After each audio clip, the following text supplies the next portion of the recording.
في الفيديو ده هنتعرف على موقع لتحميل الترانزيشنز الانتقالات، وهنحمل انتقالة وهنستخدمها. تعالوا نشوف ازاي.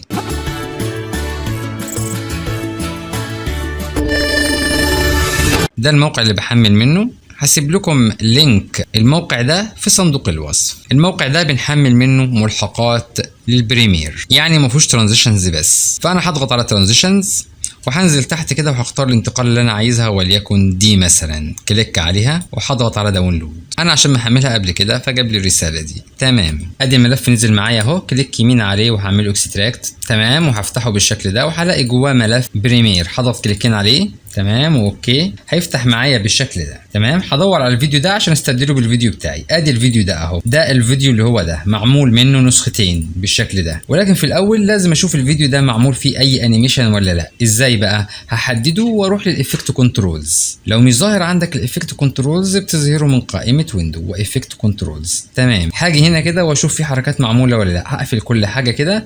تمام، وهبص هنا مش هلاقي اي كي فريمات معموله، فكده هو مش معمول له اي حركه. ده الاولاني.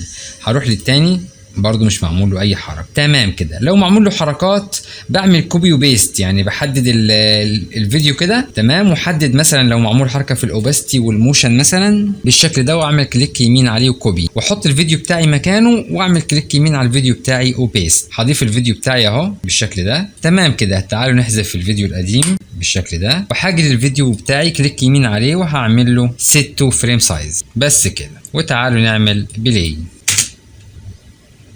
بالشكل ده. المكان ده اللي بتبقى فيه الحركة، فأنا ممكن أحركه وأحطه في المكان اللي أنا عايزه. وهنا برضو ممكن أحطه في المكان اللي أنا عايزه.